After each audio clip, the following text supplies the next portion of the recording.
Oh no, here we go. So it's 3:27. Schiff is very late.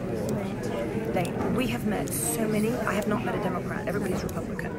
There are Republicans here. Of course, my Sonia. We're doing the diamond and silk thing. We did the dimes and something. The ladies behind were all Republican. There's not one Democrat. And they're here to see this one. I'm thinking he's going to come through that door any minute. Unless he's going to come in from outer space, which is where his head is always. So we don't know. I'm going to turn this around. Oh, okay. See, my point is the genocide resolution was approved in the Senate, not the House. And Adam Schiff is taking credit for it, and that's why we're here. That's the question I would like to ask him. But it's a moderator that's putting the questions on. So I may not get that chance. That's my point. Let me switch the camera.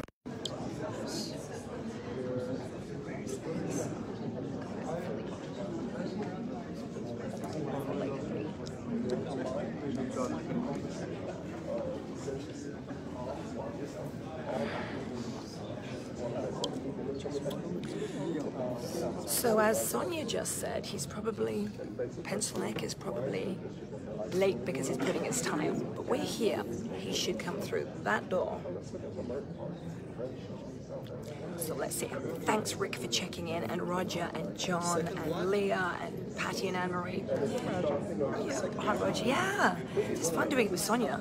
I hope you will watch her talk show on a Sunday at 7 p.m.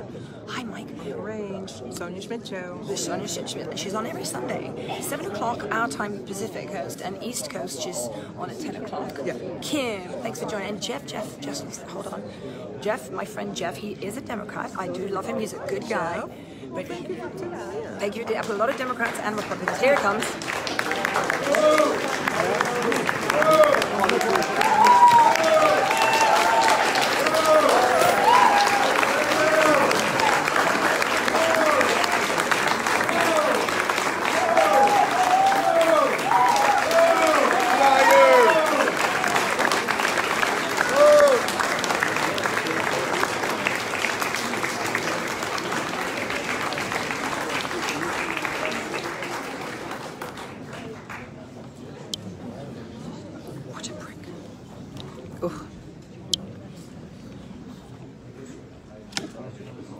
How dare he treat our president like that? Oh dear. Please turn your attention to the screen as we begin today's program. The Town Hall thanking Congress.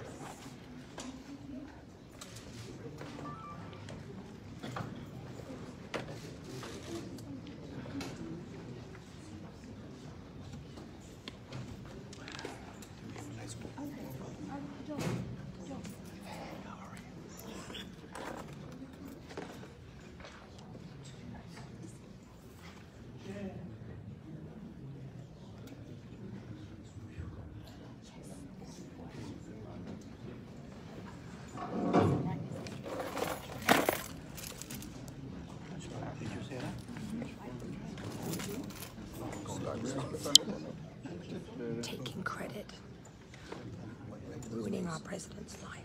What did you say?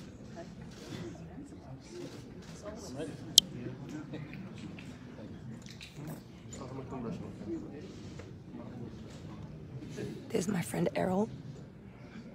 He's running for Congress, Republican.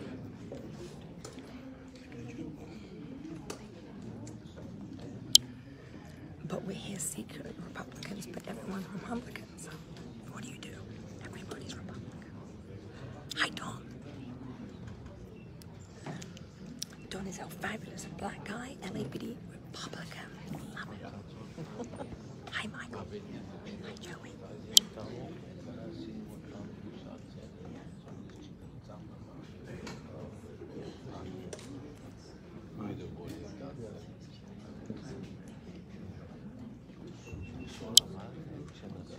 And he didn't apologize for being over half an hour late. Nobody would do that. Rude, rude, rude. This guy was booing him when he came in. This guy. Lovely Armenian man.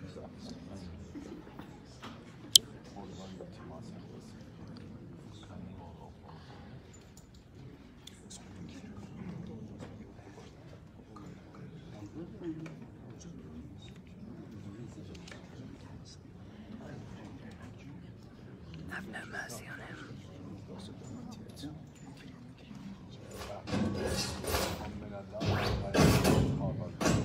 They filled the streets of Hollywood in Wilshire Court for what was called a March for Justice. It's one of the biggest ever in LA. Armenians protesting 100 years after the massacre of more than 1 million of their ancestors. The crowd estimated at around 100,000. More than 100,000 people. The Turkish government officially denies what happened was genocide, despite repeated calls to acknowledge what historians and scholars agree was a government-sanctioned mass killing. The massacres that killed over 1 million Armenians would today be labeled as genocide.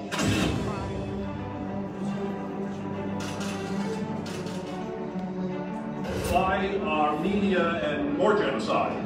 Well, I think it's important. It's the one that hasn't been acknowledged, quite honestly. It's 100 years. Contemporaneous photographs show death marches and concentration camps where thousands of Armenians perished. Terrible genocide in 1915, and I'm here to support the effort to get recognized. Il primo genocidio del XX secolo che ha colpito il vostro popolo armeno. We are here, stronger than ever, demanding justice. Our movement will not stop until we feel the earth beneath our feet. In Van, in Bitlis, in Erzurum, and on top of Mount Arad. 100 years later, we continue to prove that we not only remember, but more importantly, we demand. Emboldened by the rumble heard round the world on April 24th, and led by the 166,000 who proudly marched through the streets of Los Angeles, today we come from a position of strength. The events commemorating the genocide centennial prove that the community is fully engaged in marching forward for justice. Even 100 years later, it is this massive energy which motivates the ANCA to continue its dedicated work advocating the Armenian cause. Austria and Germany, allies of the Ottoman Empire, stood up to Turkey's threats and recognized the Armenian genocide. The cause endures, the hope still lives, and the dream will never die.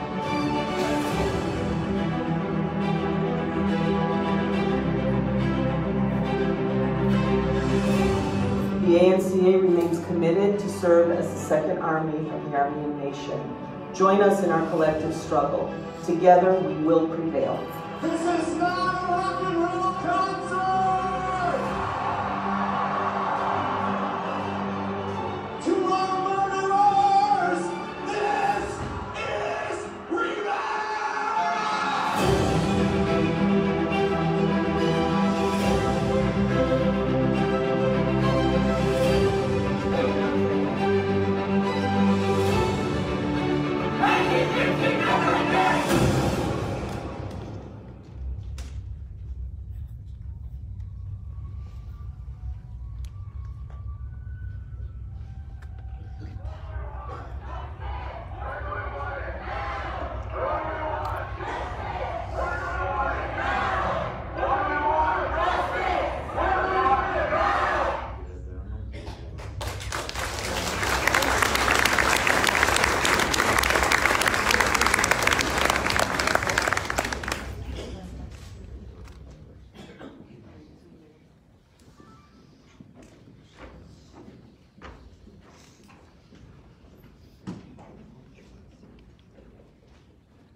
We did it! Yes!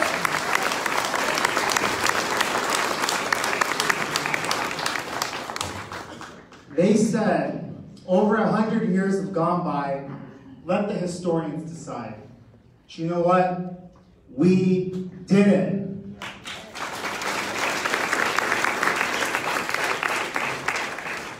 They said, it's not the right time.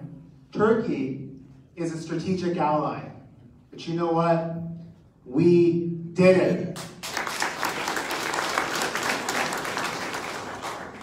And they tried to silence us and spent millions of dollars to hire the best lobbyists to try to convince our friends in Congress that the resolution, the Armenian genocide resolution, should never reach the congressional floor. But you know what? We did it!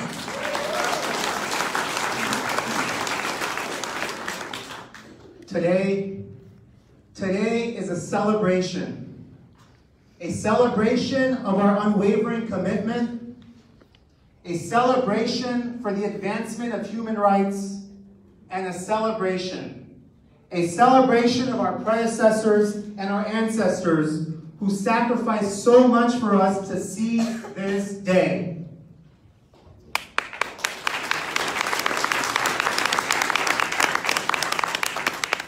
The historic vote on the Armenian Genocide Resolution made international headlines, literally.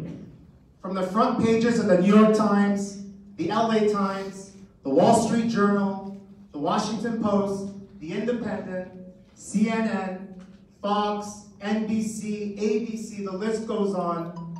We were covered everywhere globally in this last 6 weeks. And we got this done. We got this done because of all of you. And we got this done because of the leadership of our friends and our allies in Congress and all of our coalition partners. Notably, our guests of honor today, House Resolution 296 principal co-author and longtime champion of the Armenian cause, Congressman Adam Schiff.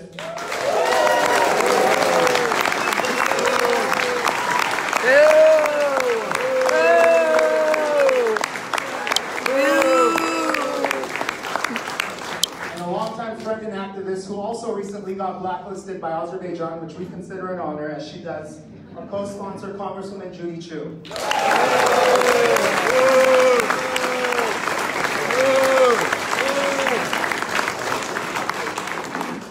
On behalf of the ANCA Western Region, we would like to thank our ANCA National and Western Region Board of Directors and staff, and all the ANCA grassroots activists and local chapters who persistently campaign for the recognition of the Armenian genocide. I'd like to take a minute and ask all of you, past and present, national, regional, local board and staff, to please stand up, and please stand up to be recognized. And let's please give a round of applause.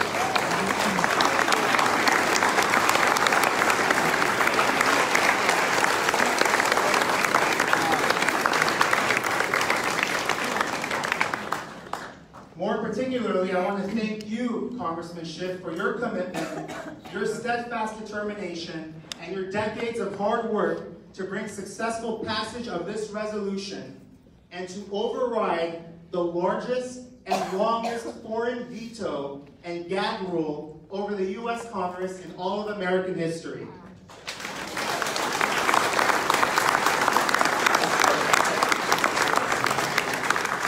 Thanks to your decades of leadership, we now have an official, standalone, and unequivocal policy in both the U.S. House of Representatives and the Senate, recognizing the Armenian genocide, rejecting Turkey's campaign of genocide denial, and encouraging Armenian genocide education throughout the entire United States. Only for the Senate. And a policy that is binding on both houses and which does not require any sort of approval by the White House and which cannot be vetoed by the President.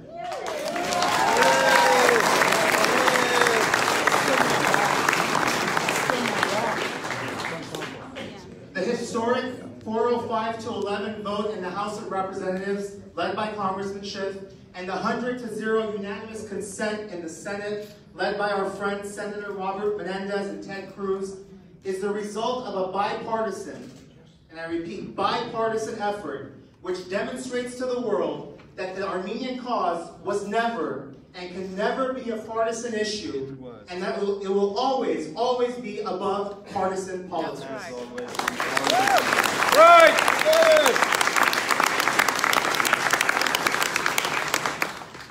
I had the good fortune of witnessing firsthand the historic passage of House Resolution 296 on October 29 in Washington, D.C.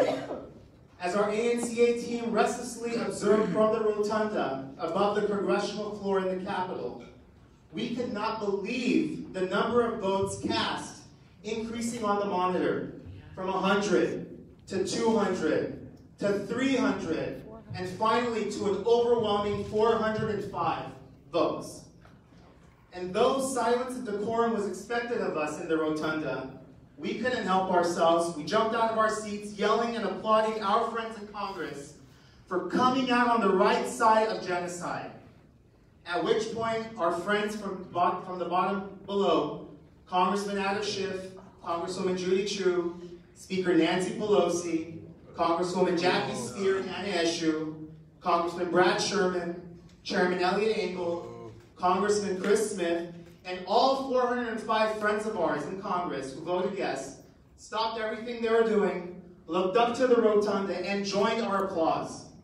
And I will never forget that irreconcilable feeling of excitement, fulfillment, and peace in the Capitol at that very moment.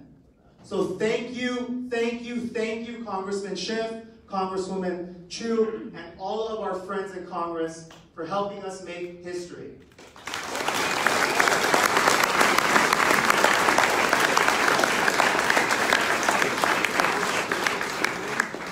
And I'll end with this. We proved once again that we never waver, we never compromise, and we always stick to principle. Now let's roll up our sleeves and get to work as we continue to seek reparations, sanctions, and divestment from the Republic of Turkey to further our overall pursuit of justice. Thank you.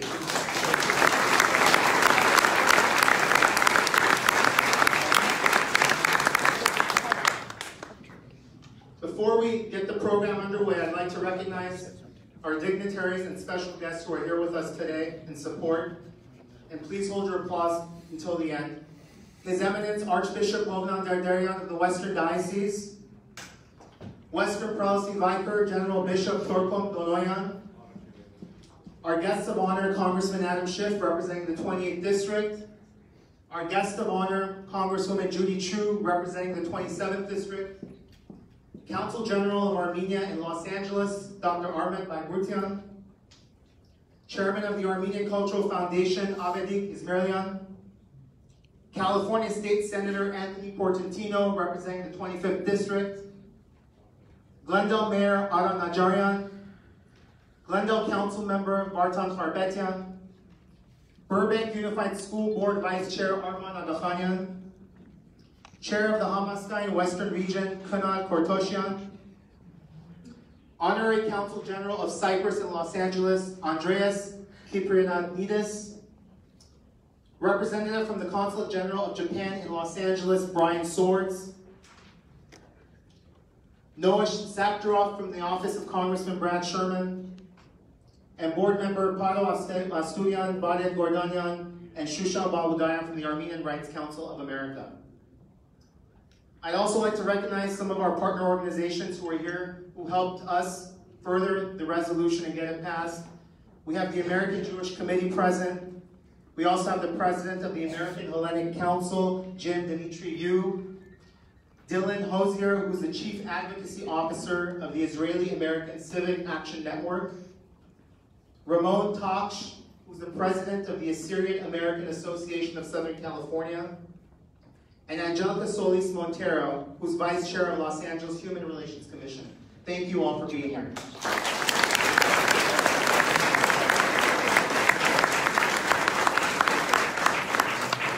I'd also like to recognize two additional individuals who've been here, a longtime supporter, Glendale Councilmember Paul Devine,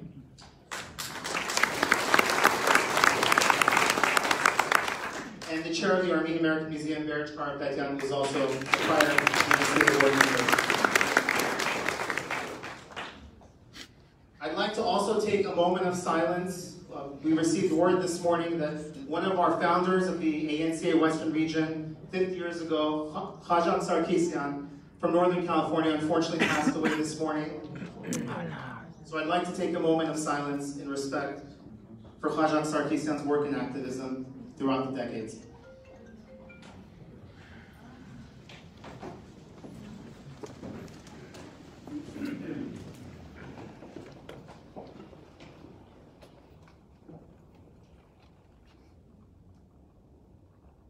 Thank you.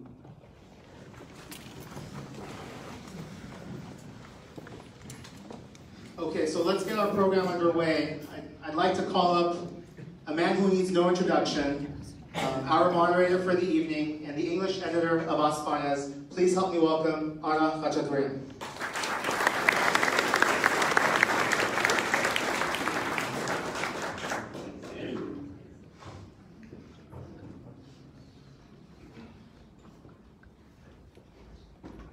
Thank you, Rafi Kasakian, the co-chair of the Armenian National Committee of America Western Region, for your moving remarks.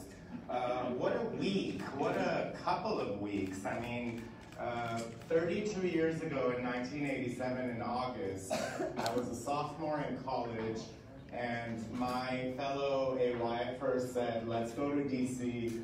The Armenian genocide resolution is being debated. So I told my folks I'm going to DC for a couple of days. Those couple of days turned into 10, 12, maybe 15. And finally, at the gallery at the House of Representatives, they were taking a vote on the bill. That didn't pass by a mere 14 votes. But we had done incredible work by advocating truth to justice. Yes, we were disappointed, but we knew that the road ahead was going to be long and bumpy.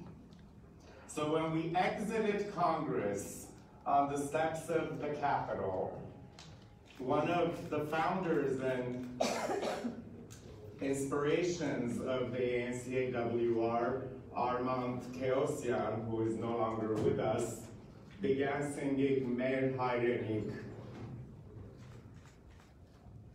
on the steps of the Capitol.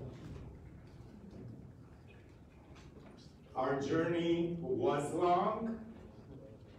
Our journey is long because this is one magnificent step for our cause, but there is still more to do. And seeing all of you here and everyone else watching right now, I know that each and every one of you will be and are the soldiers of our cause. And thank you. Thank you for taking the time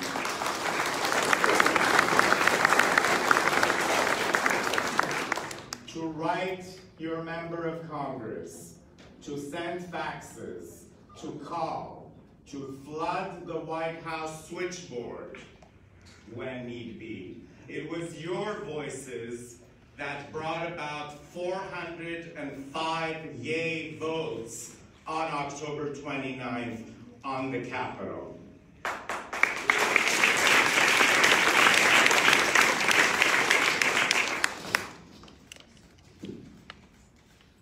And it was those calls that brought Senator Robert Menendez of New Jersey to tears on Thursday, when for the first time the Armenian genocide was decisively recognized by the US Senate.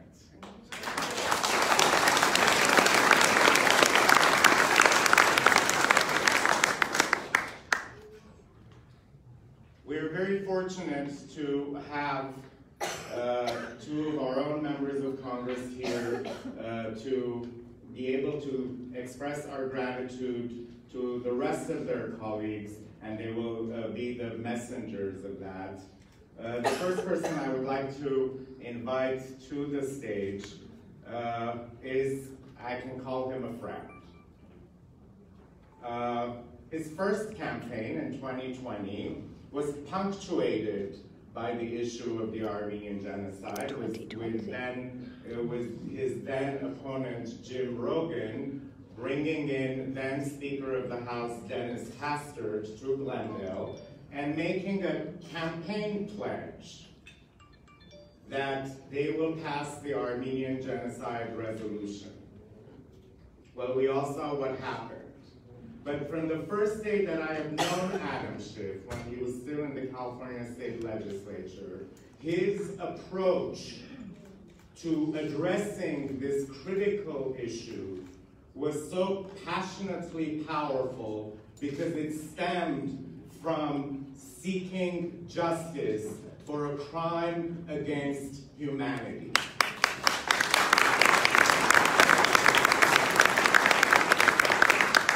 It wasn't to get votes on election day. It was a principled stance, and for the past 20 years, he has been on the forefront of this movement to get the resolutions passed in the House floor. And yes, we are going to thank him today, but I also would like to offer my congratulations to you on achieving this monumental task.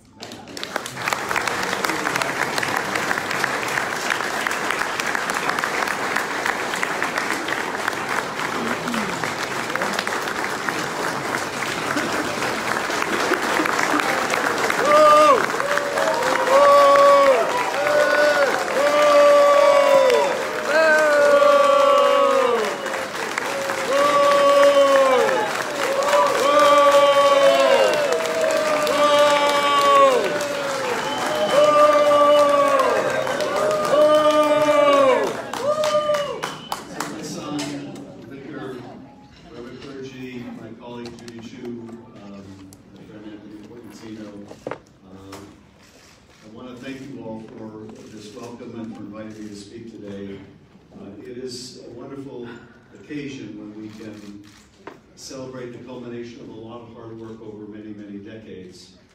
It has been, I think, almost 35 years since the House of Representatives passed a resolution recognizing the Armenian genocide. For 19 of those years, I've made it one of my top priorities to try to accomplish in the Congress, but for many of you, it has been a struggle that has gone on far longer, and against great odds. And I know at times along the way, there were many who wondered whether we would ever see this day, whether we would ever be able to overcome the enormous opposition of the Turkish lobby and the Azeri lobby, the administrations past and present, whether this was just too big a lift. But you never gave up. You never gave in. You pressed on with the most incredible grassroots effort I think the Congress has ever seen. And that effort reached fruition within the last 2 months. And I thought that I would just share with you a little bit about the behind the scenes in the Congress and why this has been so difficult and why it took so long and what the path looks like going forward. But first, let me turn to the words of the resolution that passed in the House a couple months ago. The Congress has affirmed that it is the policy of the United States to commemorate the Armenian genocide through official recognition and remembrance, to reject efforts to enlist, engage, and otherwise associate the United States government with the denial of the Armenian genocide or any other genocide, and to encourage education and public understanding of the facts of the Armenian genocide, including the United States' role in the humanitarian relief effort and the relevance of the Armenian genocide to modern-day crimes against humanity. That is the language that has now passed the House and passed the Senate. And in the House of Representatives, it passed with 405 votes, a convincing and bipartisan vote of support for recognition. Bipartisan. And one of the reasons why this is so important that it was so bipartisan and so overwhelming is that this shouldn't be a partisan issue. The facts of history are the facts of history. They will not be denied. You're a liar. You're a liar. And so, liar. I'm grateful. You should be going to jail. You're a liar. Stop. You're in jail. You're guilty of criminal conspiracy. You're a liar. Liar. You should go to fucking jail.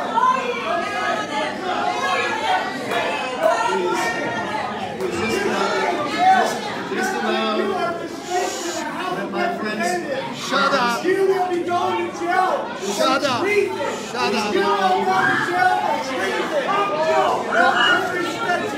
Shut up. If you can all please sit down. Please listen.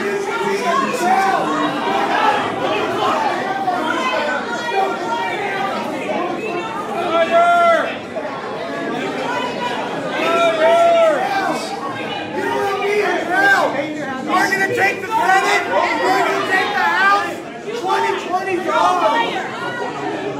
And no disrespect. We've always heard this voice.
Have you seen me smile? I haven't smiled once. This is the history of our ancestors. I understand that, and you know something? This is a democracy. You have a forum to voice your opinions. This is not the place. I'm not voicing anything. I haven't said a word yet.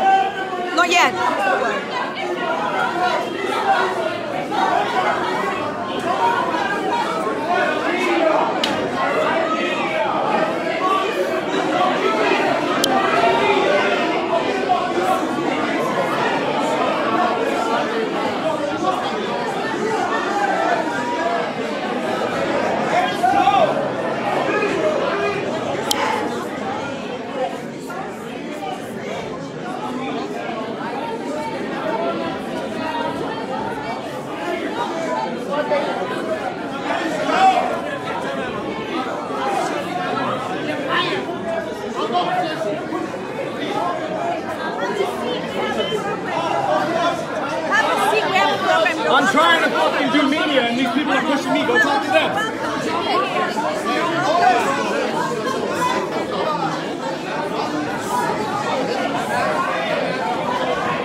Okay.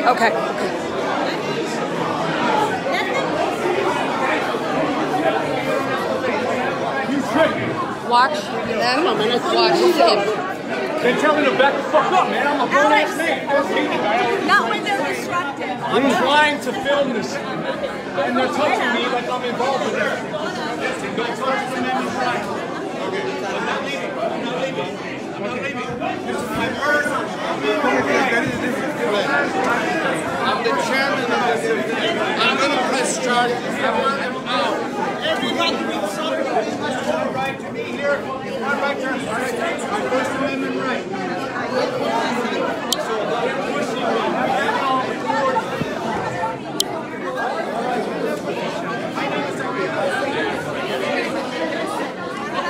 I'm not disrupting. I'm not disrupting. Why aren't you guys doing anything? Grigorian! But people have to... Grigorian! Everybody needs to sit down. We'll bring it down. I got nothing to do with this shit. I'm media. I'm trying to come up to you. I know you're not. Sorry. I'm the chairman of this. I'll let you off. Media and public media are allowed to do that. This is my right. Hey. It's all right.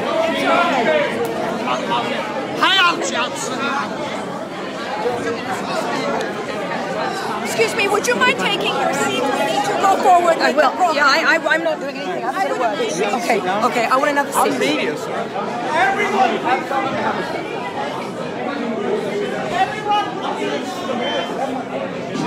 Please take your seats.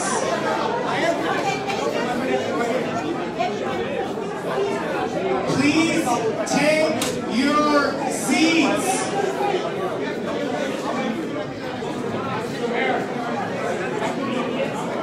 Not putting your face. Trying not to.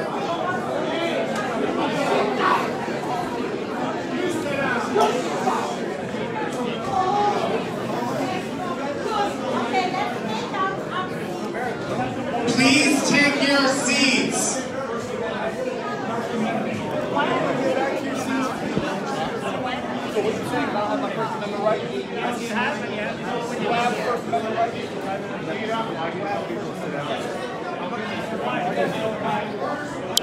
Ladies and gentlemen, Thank you, Steve. I'm safe because I have cops all around me. Can you sit down? Yes. Thank you. Sorry. Take your seat. Yes, I will. Everybody just go sit down. See, if there weren't cops here, I would be very afraid. I would be very afraid. So Adam Schiff's sitting down. Nobody else is. I haven't said a word. It wasn't me. I think Sonia's got a show for tomorrow. Don't fucking touch me! Don't touch me! You just elbowed me! Don't touch me! Don't touch me! You just elbowed me! Out! Okay, everybody, you're either going to sit or yes.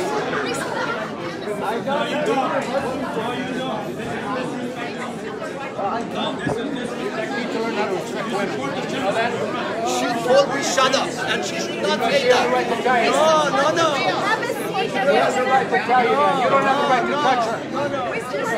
She said, I'm doing as I'm told and I'm sitting down. Right to touch her. I haven't said a word. If you don't want to go to jail, keep your hands to yourself. And I've been pushed, but that's okay. Okay, did we send him running? So it's Adam gone? Is he gone? Is he gone?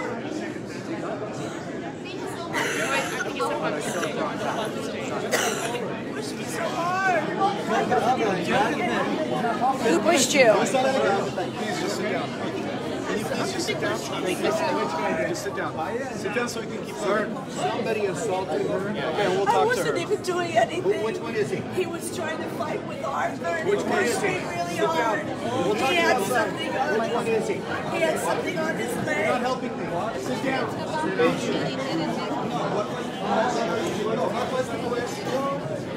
Adam Schiff probably wasn't a good choice to invite you. Say that again. I don't think Adam Schiff was a very good choice to invite you. Not at all. Mummy, you should have watched the whole thing. There's been fights, there've been fist fights, there've been everything. Dave, I'm glad you're watching. I'm not saying your last name. Didn't they know this was going to happen? I didn't realize it would be as bad as this. Oh, man. He just it's on again. tried to impeach our president last week. Come on.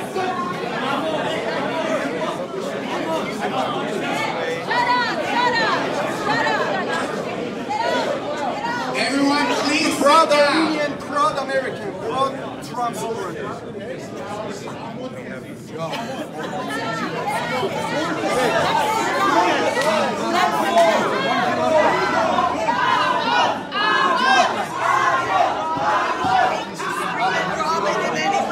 He had a praise on his leg.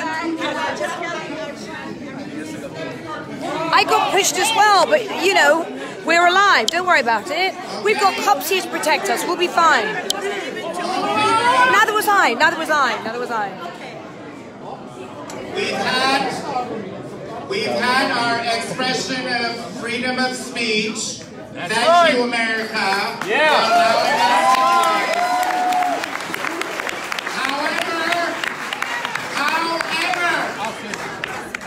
This is an event citizenship tomorrow, which is honoring 1.5 million victims of the Armenian genocide.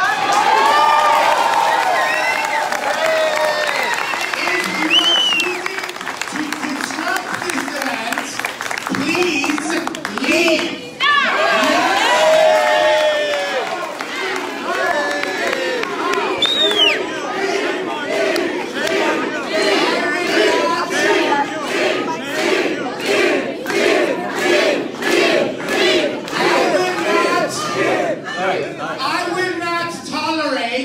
Anyone disrespecting the memory of my grandfather and 1.5 million other grandfathers. Do you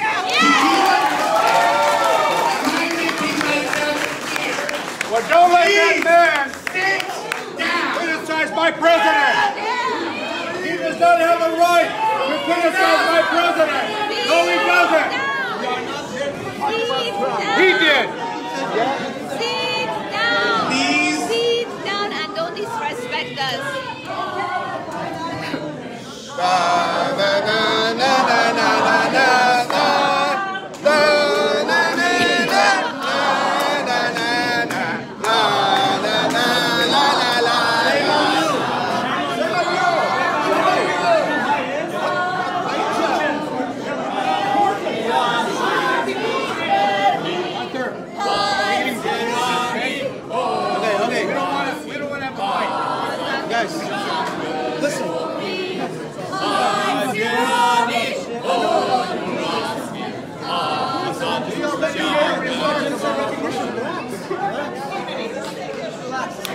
We're continuing our program.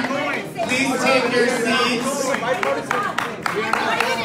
And Please don't disrespect the memory of my grandparents. may I have you Don't disrespect the memory of my grandparents. about how both That's not right. Republican and Democratic lawmakers got up on October 28th and fought for justice.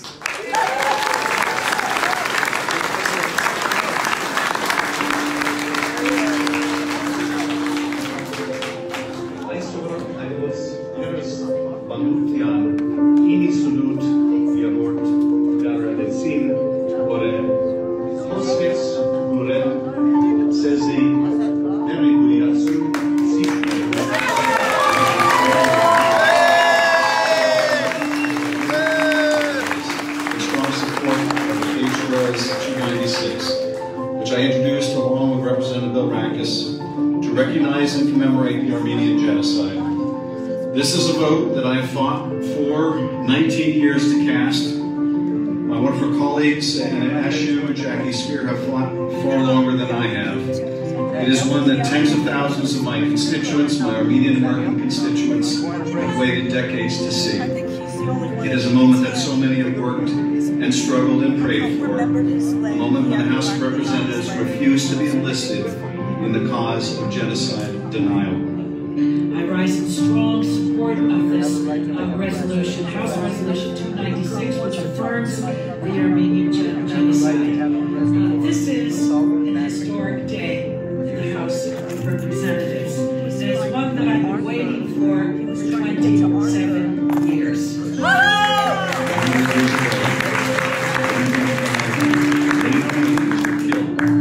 In the Armenian genocide. These are their names. George Tutunjian, Harutsun Minassian, Samuel Kadian, Dikran Karakashian. April 24th, 1950 is a day that lives in infamy in the hearts and minds of millions of Armenians worldwide. It's a day that I grew up understanding from my Armenian mother to be one of the darkest in history. Armenian women and children murdered in mass graves. Armenians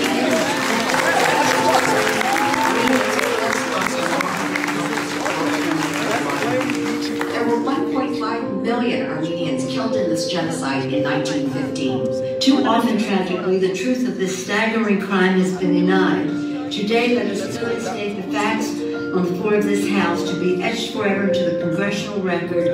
The barbarism committed against the Armenian people was a genocide. The United States of America should never be afraid to tell the truth.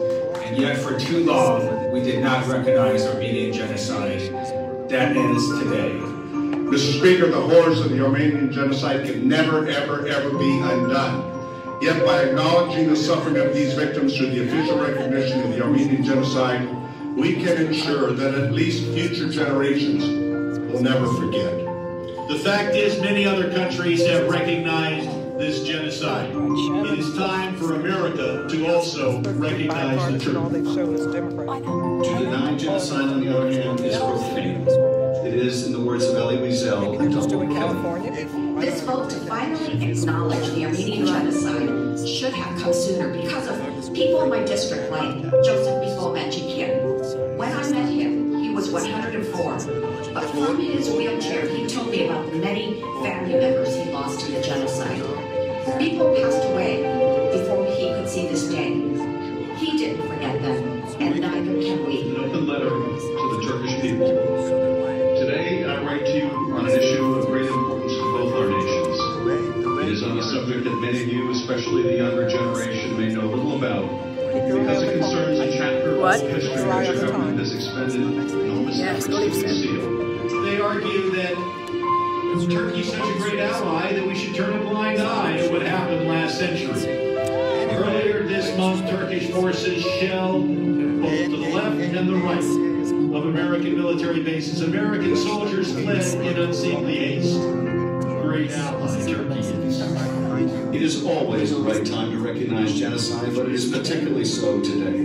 For when we see the images of terrified Kurdish families in northern Syria, loading their possessions into cars or carts, and fleeing their homes headed to nowhere except away from Turkish bombs and marauding militias, how can we truly say the crimes of a century ago are in the past? We cannot.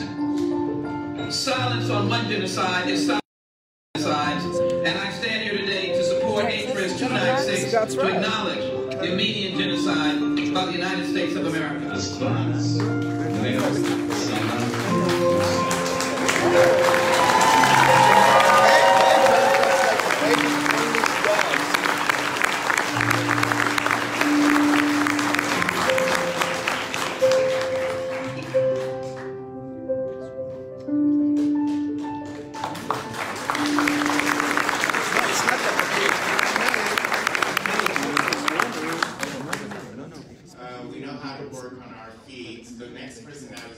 Introduce to you was one of our special guests today. They say a picture is worth 1,000 words. And I was really privileged this year to publish one such picture of Representative Judy Chu in Artsakh inspecting mines and working and understanding the critical importance of removing mines in Artsakh. She has spearheaded the issue of Artsakh as well as aid to Armenia, and has always been a staunch supporter of the Armenian genocide. And as you saw her on screen, she's a great advocate for our cause. Congresswoman Judy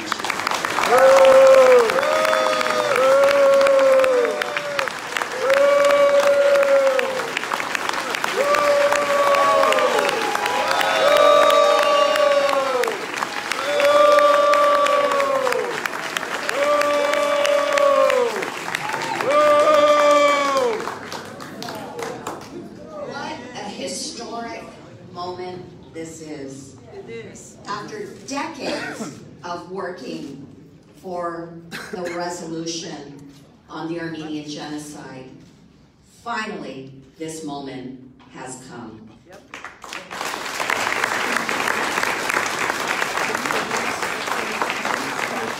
And I'm so proud of the Armenian American community for working so hard, so diligently to make this happen.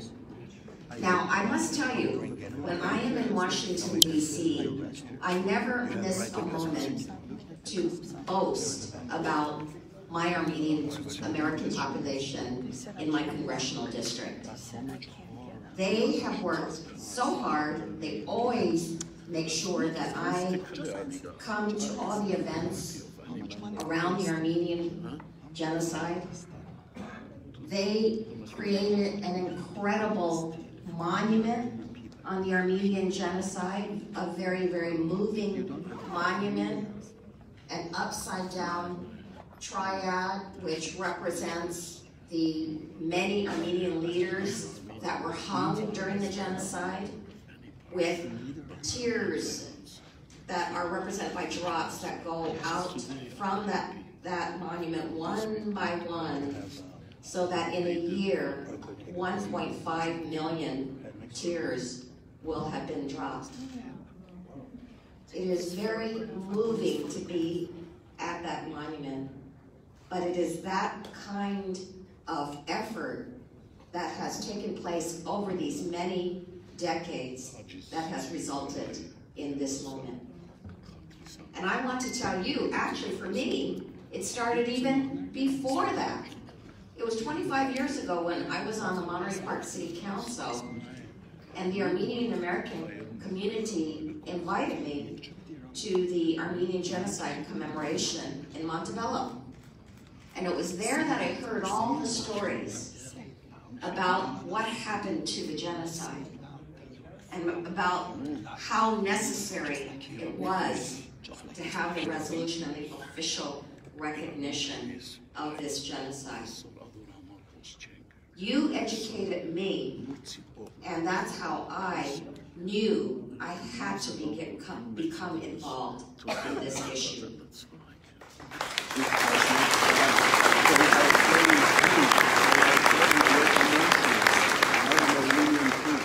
So that is why when I got elected to Congress, naturally, I had to be an original co-sponsor each year of the resolution to officially recognize the Armenian genocide. Naturally, that's why I had to become a member of the WIP committee to persuade our Congress members to vote for the resolution. That's why in 2015, I marched with you in the streets on Wilshire Boulevard in that very, very historic march. And that is why I was so incredibly moved when finally the resolution was passed. It was incredible to see how things changed so rapidly. As Turkey started attacking our Kurdish allies, attitudes changed, and there was an opportunity. And no longer afraid of damaging an already damaged relationship, more members of Congress, in fact, nearly every single one of them, were willing to join us in supporting that resolution. And so, On October 29th, finally, that day came, and we were all able to cast our votes to put the U.S. on the right side of history.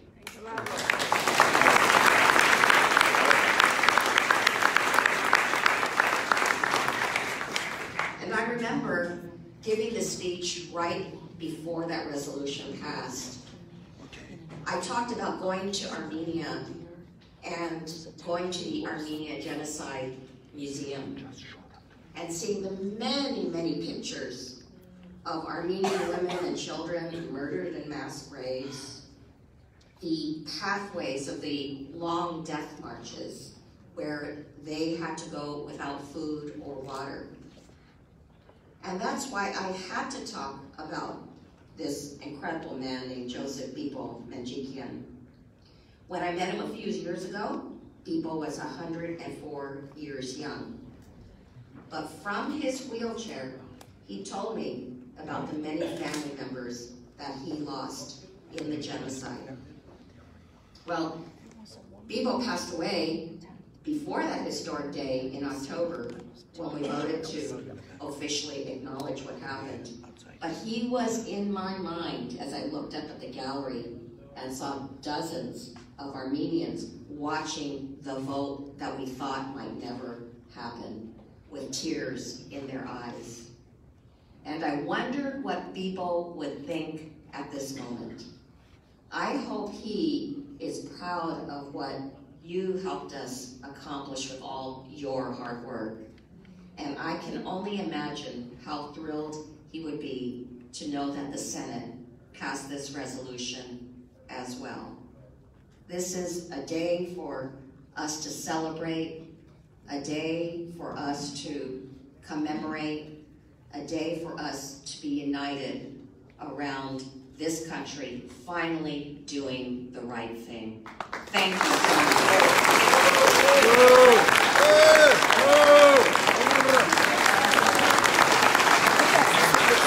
Adam Schiff side, that's the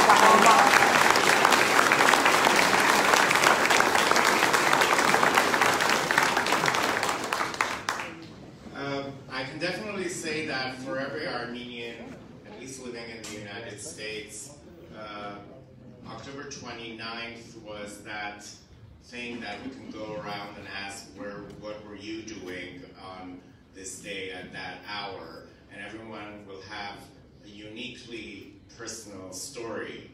I would like to ask Congressman Schiff, I know what we were doing on the 29th, but after almost 20 years, how did it feel? It was truly exhilarating, and in the weeks leading up to the vote on the House floor, we were trying actually to get the bill taken up in the Foreign Affairs Committee. Normally the bill would be taken up in the committee, and then you'd have the fight to have it taken up on the floor.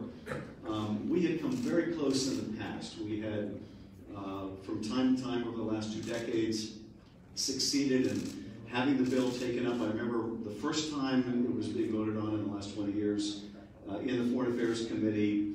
It was during the presidency of George W. Bush, and he was literally on the phone calling members of the committee to urge them to vote against the genocide bill. Now that is very extraordinary. You do not have the President of the United States calling people on a committee to urge them to vote against the bill, but it shows you the power of the Turkish lobby.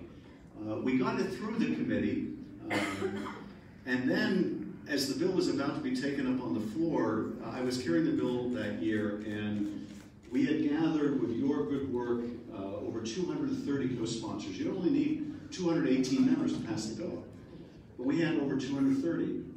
But as we got closer, as the Turkish lobby accelerated its efforts, we found members taking their name off the bill. Now that is also entirely irregular. And what it told me was that there were a number of fair weather friends of the community who would put their name on a bill when they had no expectation it would actually come to a vote. So they're willing to go on record to a certain degree in support, but when push came to shove, they ran. And fearing that it would fail on the floor, we did not take it up. Well, this year, as we got close, we were working on having it taken up at the Foreign Affairs Committee. We felt pretty confident of passage. And I was on a congressional delegation to Afghanistan with the Speaker. And Anna Escher pushed to go straight to the floor with a resolution. And the Speaker concurred. And so we ended up taking it up on the floor. And then there was a debate about whether we should allow the bill to be voice voted or whether we should call a roll call. We wanted the roll call vote. We wanted each individual member to have to put their name attached to the vote, but at the same time we had some concern whether it would pass. And we ultimately made the decision. We thought that we had the votes to require the roll call vote, and I have to say I was absolutely thrilled when the vote ended up being 405 members, which was a phenomenal result. And one of the reasons why that vote is so important, that vote total is so important, is that it's my hope that we can now bring this up every session of Congress. These members are now fully on record. And I would like nothing better than for the passage of this resolution to be meaningful every session, but to be uncontroversial. It shouldn't be controversial. The facts are undeniable. And so, how did it feel? I was ecstatic. And I don't know whether you all in the community felt the same mix of emotion. On the one hand, you're ecstatic with passage. On the other hand, there's something so solemn about the subject matter that seems like the wrong emotion, but you can't help but to be thrilled that the day has finally come. And I've said every year since taking up this cause that I hope that we could get this done while there were still survivors among us. And I think we succeeded.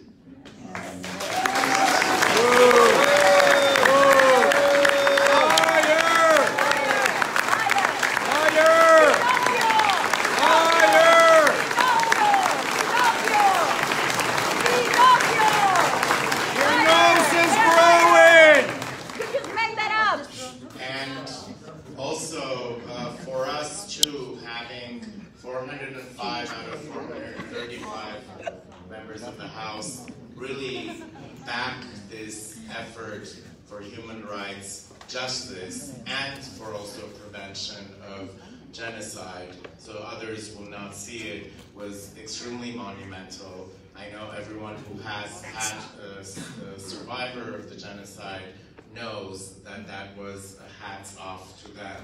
Congressman Chu, there's a provision in the bill that talks about how we can stimulate Armenian genocide education through the bill around the country.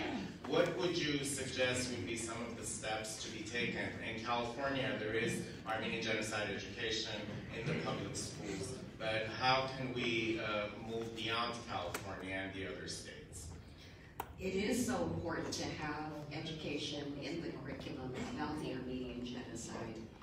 And I think we need to take the lessons of California and see if we can expand that to the other states. I would hope that we could have a federal bill that would say that such a curriculum should be included in the curriculums of every single state, because it is